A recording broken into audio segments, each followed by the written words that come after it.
serie se llama Refórmanos porque es un clamor personal. Es un clamor en el cual yo le digo al Señor que me transforme, que me cambie, que me moldee, que haga nuevo en mí todo lo que tenga que ser nuevo, que quite y lo que tenga que quitar y añada a mi vida lo que aún me falta en mi caminar cristiano. En 1 Timoteo, en capítulo 2, del verso 1 en adelante, dice lo siguiente: así que recomiendo ante todo que se hagan plegarias, oraciones, súplicas y acciones de gracias por todos. Pero vea que en este capítulo se nos pide que hagamos oraciones por todos. Plegarias, oraciones, súplicas y acciones de gracias por todos. El verso 2 dice, especialmente por los gobernantes. Y esta oración no era popular ni en los tiempos en que Pablo escribe, ni en los nuestros. Pero dice que tenemos que hacer oraciones, dice el verso 1, súplicas, plegarias y acciones de gracias por todos. Y el verso 2 dice, especialmente por los gobernantes y por todas las autoridades, pero tiene un propósito, para que tengamos paz y tranquilidad y llevemos una vida piadosa y digna. Una vida piadosa es una vida de obediencia a Dios, donde podamos con libertad obedecer a Dios. El verso 3 dice, esto es bueno y agradable a Dios nuestro Salvador, pues Él quiere que todos sean salvos y lleguen a conocer la verdad. Y el verso 5 dice, porque hay un solo Dios y un solo mediador entre Dios y los hombres, Jesucristo, hombre, quien dio su vida como rescate por todos. ¿Qué le parece si iniciamos el tema del día de hoy orando? Señor, el día de hoy venimos delante de ti, como dice este texto que acabamos de leer, orando por todos. Oramos por los que estamos reunidos en este lugar, por nuestras familias, por las demás familias de la congregación. Te pedimos, Señor, por esta ciudad, por este país. Te pedimos que nos muestres tu gracia, tu favor, que derrames de tu misericordia, Señor, y tu bondad. Y en especial hoy queremos orar por las autoridades de nuestro país, por los gobernantes, para que puedan tener temor de ti, que puedan actuar con sabiduría, con honestidad, que puedan tomar decisiones que beneficien al país y no obtener beneficio personal. Y te pedimos, Señor, conforme dice el versículo 2, que ellos puedan desempeñar el trabajo que tú les permites tener hoy a cargo de las instituciones, a cargo del gobierno central, que puedan gobernar de tal manera que a través aún de ellos tú permitas que en este país podamos tener paz, tener tranquilidad y poder vivir en un ambiente en el cual podamos obedecerte, buscar tu rostro con libertad y vivir, Señor, como es digno que vivamos, como es digno de un hijo, una hija de Dios que vivamos, obedeciéndote, honrándote y tratando de hacer tu voluntad. Te pedimos, Señor, que derrames tu gracia sobre Costa Rica, porque entendemos que a final de cuentas el propósito no es que nosotros podamos tener lindas reuniones como tu iglesia que somos, las cuales disfrutamos, pero entendemos que tu propósito es que todos sean salvos y que puedan llegar a conocer la verdad, esa verdad que hace libres a las personas. que puedan conocerte a ti, Jesucristo, el único mediador entre Dios y los hombres. Amén y amén. El día de hoy el tema es solo Cristo y en primer lugar, el primer punto que quiero tratar es que solamente Cristo es el camino a Dios. No hay otros caminos. El versículo 5 acá de Timoteo dice que porque solo hay un solo Dios y un solo mediador. No hay muchos dioses ni hay muchos mediadores. Ni siquiera hay dos. Solo uno. Jesucristo, hombre, quien dio su vida. Quien dio su vida como rescate por todos. La traducción en lenguaje actual dice, el verso 6, ahí no está en la presentación, dice: Jesús dio su propia vida para salvar a todo el mundo. En el momento oportuno, Dios nos demostró que quiere salvar a todos.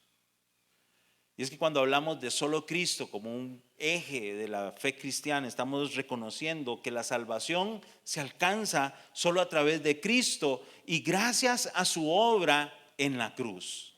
Es a través de Cristo y su obra en la cruz. Cuando hablamos de solo Cristo, es porque Cristo es la única puerta de acceso a Dios y su mediación es exclusiva y única. No hay más mediadores. Por eso hoy, como iglesia, tenemos que retomar la centralidad de Cristo en el mensaje del evangelio que comunicamos. Tenemos que regresar a lo central del evangelio, a lo sencillo, lo esencial, que es lo verdaderamente profundo y lo que es verdaderamente relevante. No hay más, es Cristo. Y es el único medio para llegar a tener paz con Dios, una relación personal con Él y tener la esperanza de la vida eterna. En Juan 14:6, en la Nueva Traducción Viviente, se traduce así: Jesús le contestó: yo soy el camino, la verdad y la vida. Nadie puede ir al Padre si no es por medio de mí. Claro lo dejó Jesús. En el contexto religioso en el que él lo dice, esto sonaba herejía. Por eso lo persiguieron, por eso trataron de hacerlo caer, por eso la gente se rasgó las vestiduras. Porque en su contexto religioso, que alguien viniera a decir: yo soy el camino, la verdad y la vida, con solo que dijera yo soy, se estaba atribuyendo un nombre de Dios. Pero Jesús lo dijo, y así es: yo soy el camino, la verdad y la vida, y nadie puede ir al Padre si no es por medio de mí. Es solamente a través de Cristo. Juan Calvino, uno de los personajes relevantes de la Reforma, dijo: intervino Cristo e intercediendo por nosotros tomó sobre sus espaldas la pena y pagó todo lo que los pecadores habían de pagar por justo juicio de Dios, que expió con su sangre todos los pecados que eran causa de la enemistad entre Dios y los hombres, que con esta expiación se satisfizo al Padre. Vemos solamente hacia Cristo para obtener favor divino y amor paternal. En segundo lugar, cuando hablamos de solo Cristo, estamos reconociendo que solamente Jesús es fuente de salvación. No hay nada que podamos hacer.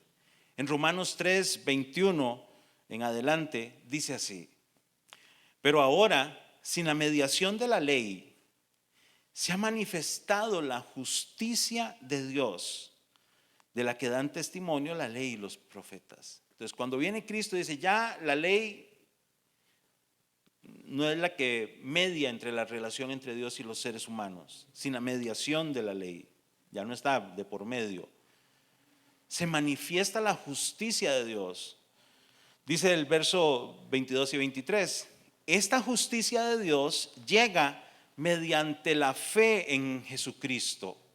La ley traía una serie de prácticas que debían ser cumplidas, obedecidas, puestas por obra.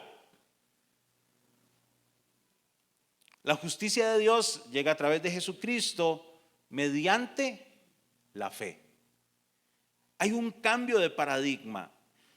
Dice, de hecho, no hay distinción, pues todos han pecado y están privados de la gloria de Dios. Porque delante de Dios no hay diferencia entre seres humanos. Todos hemos pecado y el pecado hace que estemos destituidos, alejados, separados de la presencia de Dios. Y el verso 24 dice, pero por su gracia son justificados gratuitamente. Por su gracia somos justificados gratuitamente mediante la redención que Cristo Jesús efectuó. Se recibe mediante la fe y es por gracia. Que la justicia de Dios se manifiesta cuando éramos culpables por la obra de Cristo. Por nosotros, al recibirla mediante la fe, somos declarados como si fuéramos justos, no por nuestras obras, sino por la obra de Cristo. Pero por su gracia son justificados gratuitamente mediante la redención que Cristo Jesús efectuó. El verso 25 dice, Dios lo ofreció como un sacrificio de expiación que se recibe por la fe en su sangre, para así demostrar su justicia. Anteriormente en su paciencia, Dios había pasado por alto los pecados. Porque la paga del pecado es muerte, pero el regalo de Dios es vida eterna a través de Jesucristo. Y el verso 26 dice, pero en el tiempo presente ha ofrecido a Jesucristo para manifestar su justicia. De este modo Dios es justo y a la vez el que justifica a los que tienen fe en Jesús. Charles Spurgeon, predicador inglés, dijo, Jesús no murió por nuestra justicia, sino por nuestros pecados. No vino a salvarnos porque merecíamos ser salvos, sino porque éramos enteramente indignos, arruinados, inútiles. No vino al mundo por alguna buena razón que hubiera en nosotros, sino exclusivamente por las razones que hallaba en las profundidades de su amor divino. Jesús vino como un acto de amor, porque de tal manera amó Dios al mundo que entregó a su único Hijo, para que todo aquel que en Él cree no se pierda, sino que tenga vida eterna. En tercer lugar, cuando hablamos de solo Cristo, estamos hablando de que Jesús es nuestro sumo sacerdote. Jesús es nuestro sumo sacerdote. Ulrico Zwinglio, otro de los personajes de la iglesia, dijo, Jesucristo es la sola cabeza de la iglesia y su único sacerdote eterno. Jesucristo es la sola cabeza de la iglesia. Y eso cualquier cristiano diría, sí, tiene razón, Jesucristo es la cabeza, la iglesia, nosotros recibimos el nombre del cuerpo de Cristo. ¿Lo ha oído? Sí, nosotros el cuerpo de Cristo, Cristo es la cabeza. Y Él es nuestro único sacerdote, nuestro sacerdote eterno. Michael Reeve escribe, el centro, la piedra angular, la joya de la corona del cristianismo no es una idea, un sistema o una cosa, es Jesucristo. El centro, la piedra angular, la joya de la corona del cristianismo no es una idea, un sistema o una cosa, es Jesucristo. Hebreos 7:26 dice, nos convenía tener un sumo sacerdote así, santo, irreprochable, puro, apartado de los pecadores y exaltado sobre los cielos. Y aquí está hablando de Jesucristo como nuestro sumo sacerdote. El verso 27 nos explica un poquito más. El pasaje este de Hebreos hace muy bien la diferencia entre los sumos sacerdotes que venían en el contexto de la religión judía del Antiguo Testamento y Jesucristo. Y marca la diferencia. El verso 26 dice que Jesucristo es un sumo sacerdote santo, irreprochable, puro, apartado de los pecadores y exaltado en los cielos. Dice el 27, a diferencia de los otros sumos sacerdotes, Él no tiene que ofrecer sacrificios día tras día. Recordemos el sistema dado en la ley de Moisés para los sacerdotes. El tema de los sacrificios y las ofrendas y todos los rituales que habían y que no podían entrar al lugar santísimo, sino solamente la persona indicada a cada cierto tiempo. Pero dice que el sistema de sacrificios ya no con Cristo, porque Él no tiene que ofrecer sacrificios día tras día. Y el sumo sacerdote del Antiguo Testamento tenía que ofrecer sacrificios día tras día, primero por sus propios pecados y luego por los del pueblo. Porque Él ofreció el sacrificio una sola vez, quien Cristo, ¿verdad? Ofreció el sacrificio una sola vez y para siempre, cuando se ofreció a sí mismo. Los sacerdotes tenían que estar día tras día, año tras año, según los roles que tenían, según todos los requerimientos de la ley, ofreciendo sacrificios y sacrificios y sacrificios, y mataban animales y animales y animales, y los mataban, y sangre corría y quemaban, y todo el tiempo era lo mismo. Hasta que por cuestiones de la misma historia bíblica y que ya estaban ahí, cesa el sacrificio, ¿verdad? Pero cuando Cristo se ofrece, dice que se ofrece una vez y para siempre. Una sola vez y para siempre. Y el verso 28 dice, porque la ley pone como sumos sacerdotes a hombres débiles. Pero después de la ley vino el juramento que nos daría al Hijo como sumo sacerdote, hecho perfecto para siempre. Cristo hizo su sacrificio una vez en la cruz del Calvario y fue suficiente. Venció a la muerte y al pecado para darnos vida y vida plena y vida abundante. Y abrió el camino a Dios. Y podemos tener una relación personal con Él. Y no dependemos de otros hombres que intercedan por nosotros ante Dios, en el sentido de que yo no necesito ningún mediador. El que ofreció el sacrificio fue uno. Y fue un sacrificio perfecto para todos, para siempre. Imagínense, y si en la ley escogía hombres débiles, hoy la iglesia tiene menos que eso.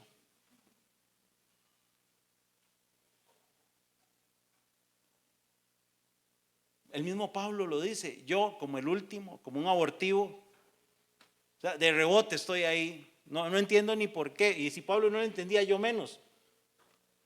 Por eso es que la actitud de todo cristiano debe ser la de un siervo que está para servir y no para ser servido, como si se tratara de nosotros. No, se trata de Cristo y de su obra. John Piper escribe, la idea es que el sacerdote que va a mediar entre nosotros y Dios, hablando de este pasaje, dice, y que nos justifica ante Dios y ora por nosotros ante Dios, no es un sacerdote débil, pecador, moribundo, como los de los días del Antiguo Testamento, ni como los pastores de hoy día.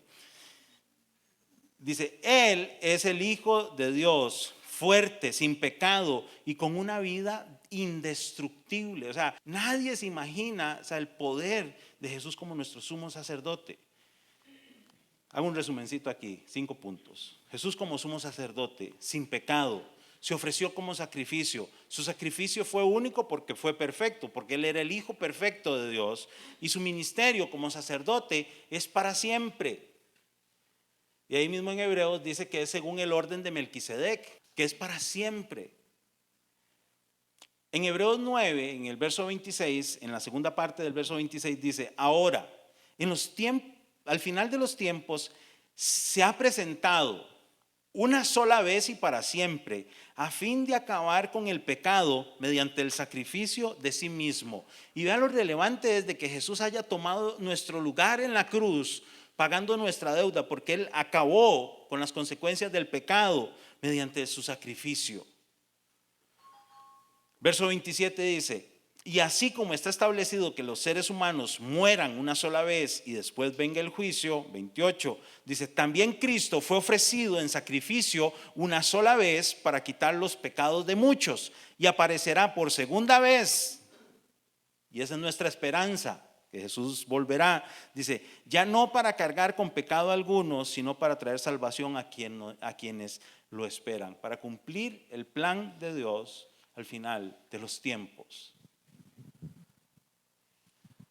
Martín Lutero, en la tesis 94 de las 95 que pegó en la puerta de aquella iglesia, escribe: los cristianos deben ser exhortados a ser diligentes en seguir a Cristo, que es su cabeza, aunque tengan que sufrir un infierno de penalidades y hasta la muerte.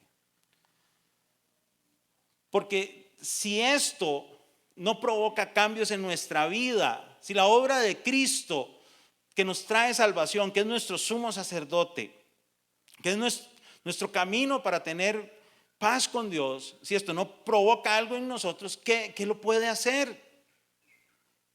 Y yo coincido con esta tesis de Lutero. Nosotros tenemos que ser exhortados a ser diligentes en seguir a Cristo, que es nuestra cabeza. La pregunta es, ¿estamos siendo nosotros hoy diligentes en nuestra vida cristiana? Aunque eso implique sufrir penalidades o hasta la muerte. ¿Qué penalidad sufro yo hoy por seguir a Cristo? Y Lutero lo puso más drástico, ¿verdad? Sufrir un infierno de penalidades. Él sabía lo que se le venía encima. Y él luego hace una defensa y él dice, yo no me voy a retractar de lo que he dicho, de lo que he escrito, de lo que estoy enseñando. Que a mí me demuestren con la Biblia que estoy equivocado. Y él se mantuvo firme en sus convicciones, que traían un remesón en la vida de la iglesia, sí. Traían conmoción en la manera de vivir la fe de muchos, sí, pero Dios lo usó. Nosotros quizás necesitamos a alguien que nos sacuda, que nos exhorte y nos haga ver que la vida cristiana tiene responsabilidades y tiene que producir cambios. Y para ir finalizando, Cristo es el centro del Evangelio. El Evangelio no se trata de nosotros, se trata de Cristo y de su obra en nuestra vida, para vivir como a Él le agrada, para el final de los tiempos estar por toda la eternidad con Él. El mensaje del Evangelio es Cristo, no somos nosotros. Y es la obra de Cristo en favor nuestro, para moldearnos. El Dios de este mundo ha cegado la mente de estos incrédulos, para que no vean la luz del glorioso Evangelio de Cristo, el cual es la imagen de Dios.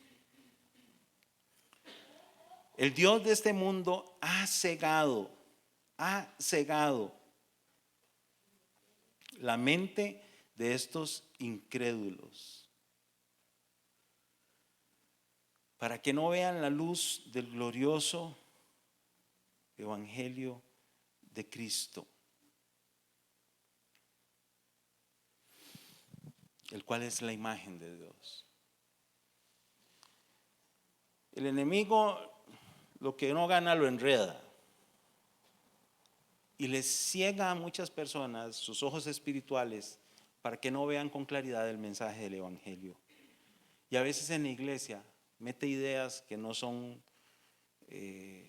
acorde a la enseñanza de la Escritura, mete ideas que no están de acuerdo a una sana interpretación, para que la gente esté ahí con una visión borrosa. Y tenemos que reconocer que el Evangelio de Cristo nos muestra la luz gloriosa de Dios a través de Jesucristo. 2 Corintios 4:4. Josué Ortiz leía en un artículo de este señor, describe que solus Christus, dice, es una verdad con implicaciones para nuestra vida diaria, capaz de darnos esperanza, incluso en los momentos más difíciles. Que Jesús sea el centro al que toda la Biblia apunta es profundamente gratificante para nuestra alma sedienta. Porque el Evangelio trata de Cristo.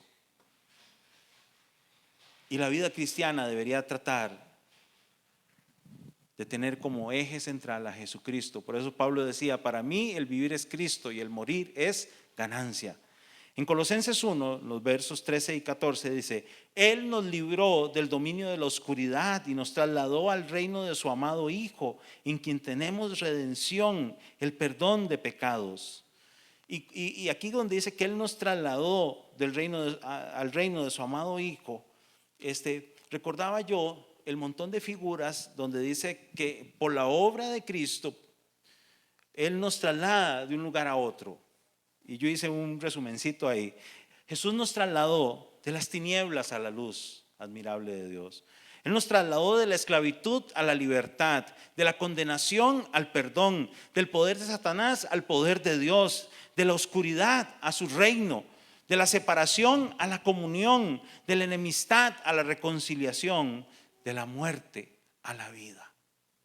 Esa es la obra de Cristo, transformando nuestro ser. Martín Lutero dijo, siendo propiedad del Señor Jesucristo, a gran precio adquirida, no debemos ser esclavos de Satanás ni de hombre, sino señores verdaderamente libres, que no sirven al pecado, sino al Señor Jesús. Porque el Evangelio debe producir cambios, debe hacerse vida en nosotros. Colosenses 1:21 dice, en otro tiempo ustedes por su actitud y sus malas acciones estaban alejados de Dios y eran sus enemigos. El verso 22 dice, pero ahora Dios, a fin de presentarlos santos, intachables e irreprochables, delante de Él los ha reconciliado en el cuerpo mortal de Cristo mediante su muerte. El 23 dice, con tal de que se mantengan firmes en la fe, bien cimentados y estables, sin abandonar la esperanza que ofrece el Evangelio. Este es el Evangelio que ustedes oyeron y que ha sido proclamado en toda la creación debajo del cielo, del que yo, Pablo, he llegado a ser su servidor. Y dice que hemos sido reconciliados a través del sacrificio de Cristo para que nos mantengamos firmes en la fe, para que estemos bien cimentados en nuestras creencias, para que estemos estables, que no fluctuemos, que no seamos como una hoja en el mar que es llevado de un lado a otro por la marea, por las olas. Que no abandonemos la esperanza que ofrece el Evangelio. Y Pablo dice, de este Evangelio yo he llegado a ser servidor. Porque al final de cuentas se trata de que usted y yo no solamente disfrutemos de los beneficios del Evangelio, sino que asumamos los compromisos del Evangelio a través de una vida de servicio a Dios, una vida que honre a Dios. Y termino con uno de los versículos que inicié. Juan 14:6 dice, Jesús le contestó, yo soy el camino, la verdad y la vida. Nadie puede ir al Padre si no es por medio de mí. Señor, en esta mañana te pedimos que reformes nuestra vida, que nos muestres tu amor. Perdónanos por las veces que hemos ignorado, dejado de lado la verdad del Evangelio, de que tú eres Rey de Reyes y Señor de Señores, que tú te entregaste haciéndote siervo y siendo siervo, sufriste la muerte más vergonzosa y dolorosa en la cruz del Calvario, pero que resucitaste al tercer día, venciendo a la muerte y al pecado para darnos vida, vida plena, vida abundante. Y el Padre te dio un nombre que es sobre todo nombre, para que toda rodilla se doble y toda lengua confiese que tú eres Señor. Hoy te reconocemos como el Señor de nuestra vida. Gracias por tu obra en favor nuestro. Y te pedimos, refórmanos, Señor. Refórmanos, Señor. Queremos vivir para ti. Queremos hacer tu voluntad. Queremos poner en práctica los desafíos que nos plantea el Evangelio, porque entendemos que somos llamados tus hijos, somos parte de tu iglesia, de tu cuerpo, por gracia y no por nada que hayamos hecho, ni por ningún mérito que tengamos. Queremos honrarte y entregarnos para servirte y hacer tu voluntad. Amén y amén. Gloria a Dios.